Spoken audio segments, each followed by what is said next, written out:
meeting taking place between the camp of Rodrygo and Real Madrid board to discuss the future of the Brazilian. Why? Because Rodrygo didn't play in the last 5 games for Real Madrid. He was on the bench, basically, so he didn't start. It's not that he didn't play, but he didn't start.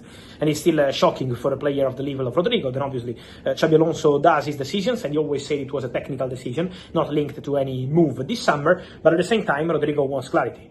Real Madrid will meet the camp of Rodrygo next week. Will probably the first of several meetings to clarify his future, because Rodrygo wants to understand what's going to happen next. Real Madrid are open to letting Rodrygo leave this summer. So Real Madrid are not closing the doors. 1 year ago, when there were possibilities, Real Madrid closed the doors to the exit of Rodrygo. Now it's going to be different. Real Madrid are not closing the doors. If there is a good proposal, they are prepared to accept. And Rodrygo has to decide now. Real Madrid say, we are open. It's on the player. Now Rodrygo will have to decide whether he wants to go and try something new or compete for a place at Real Madrid.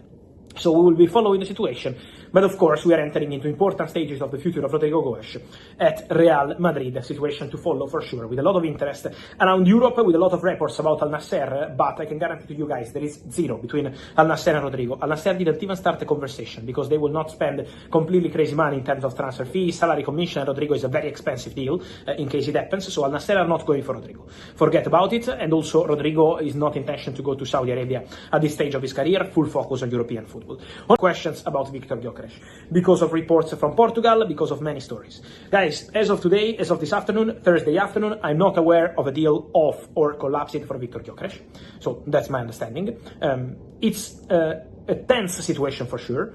It's tense because Arsenal want to close the deal on their conditions, Sporting insist on their own conditions, so there is a small gap, but it's still a gap, and Sporting want their position to be respected, but Arsenal are very relaxed. They're offering that money, and they want to close the deal for that money. So, at the moment, the situation remains ongoing. The deal is not off. The conversation remains underway between Arsenal, Sporting, and all people involved in the deal.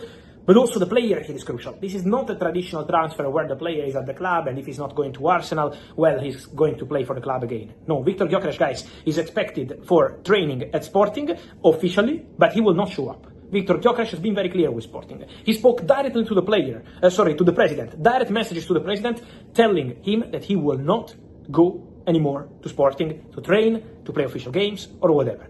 So it's completely broken, the situation between Gyökeres and Sporting. So now they have to find a solution.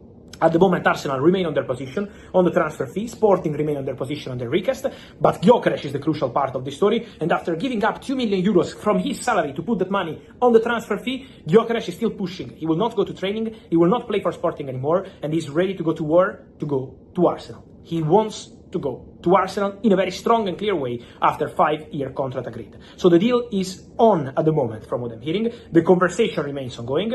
Obviously, this is a tense story since day one. There was the pact between the Sporting and the agents, and then Sporting decided not to accept that because the director who did that pact, Hugo Viana, left the club and went to Man City. So now the president is saying that that pact is not valid. Then they started negotiating. There is a gap in valuation between the fixed fee, between 65 and 70 million euros. So, you know, the situation is quite tense now between clubs, but Arsenal remain in the Viktor Gyökeres story, and Gyökeres remains very clear on his position. He will not go to training, he will not play for Sporting.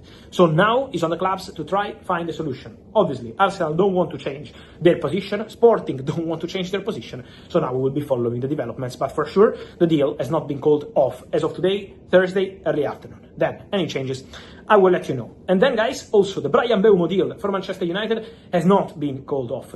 It's not a similar situation, because Mbeumo is not in a war with Brentford, but still, a situation where Man United want to pay what they believe is a correct fee for Bryan Mbeumo, while Brentford are asking for their money. So this is the point, but the conversation is still ongoing between Man United and Brentford. Bryan Mbeumo is still pushing to go to Manchester United with an agreement on personal terms. So I get many questions from you, Man United fans, on Mbeumo, but at the moment what I can tell you guys is the only thing I can tell you is the deal is still ongoing. Then, when there will be a breakthrough, I will let you know. I can't post tweets every day because it's the same story, negotiating, discussing the deal structure, the add-ons and everything. Man United are working on it behind the scenes, but of course I think at this point the final verdict of the story is what matters, and so I will keep you posted as soon as possible about that. And so, guys, let me know your thoughts on all these